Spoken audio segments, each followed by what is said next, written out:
Hi, writers! I am so glad you're here. We're so close to publishing our opinion pieces for the character close-up column. We just have a few more steps in the writing process.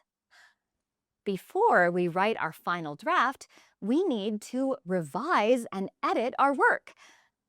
What do you remember about revising and editing? Revising means making our writing clearer and stronger, and editing means fixing mistakes.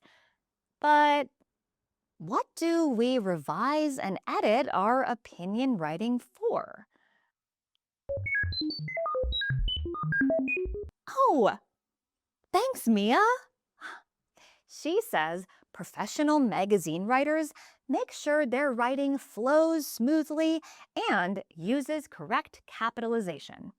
We need to do that too. Let's head to my desk and start revising together.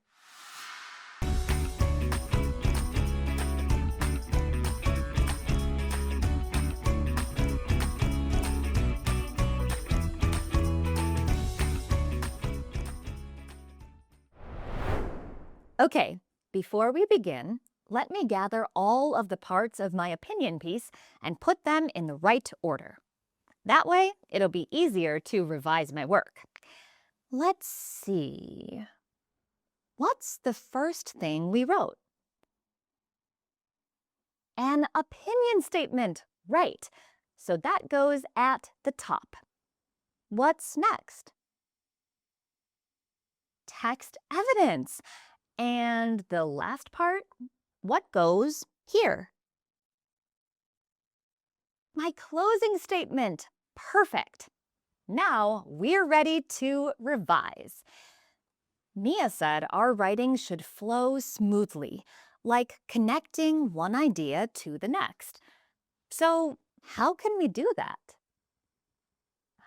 Let's review last month's character close-up to find out. As I read, look for words that help connect the author's ideas. First of all, in the book, Abby says she loves to go on outdoor adventures, and dogs like to do that too. Also, Abby takes a long nap in the book and wishes she had a cuddly pet that could nap with her, like a dog. Which words helped connect the author's ideas? First of all, and also. These are called transition words. They help connect our ideas so our writing flows smoothly. For example, when the author says, first of all, readers know he's going to explain his first reason. Then, when the author says also, that connects to the first reason and shows readers something else. What does also tell readers?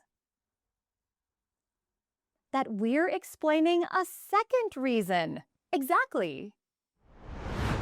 All right, now that we know what transition words are, I think we're ready to add them to our own writing. The author chose these phrases, but we can choose ones that sound like us. Let's think. If we don't want to write, first of all, how else could we start explaining our first reason? We could write, first, for starters, or even for example. Authors choose transition words that sound like how they talk, so we'll do the same. Pause here to circle the transition words you'll use to show you're explaining your first reason. If none of these sound like you, try writing your own.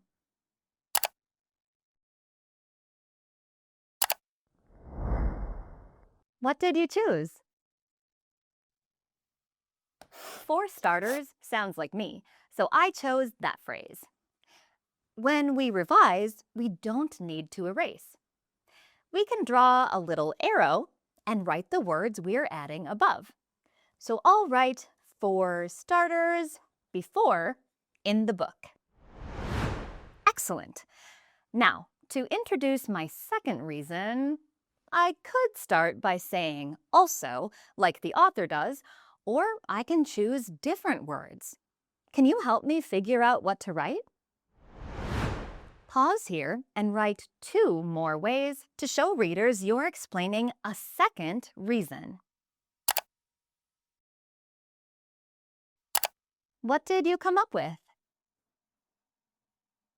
Maybe you wrote second, secondly, or another reason is that. I think I'll go with secondly. Okay, now that we've added transition words, let's read the sentences again and listen to how the writing sounds different. For starters, in the book, Grace says she can see the whole yard from up in the treehouse. Secondly, in the text, Grace thinks that looking for the collar from one spot is the fastest way to find it. Wow! Adding transition words made my writing flow and connected my ideas. Thanks for all your help today, writers. In your activity, you'll add transition words to your writing too. Next time, we'll focus on editing and then publishing our shared work in the magazine. Oh, I can't wait! See you soon!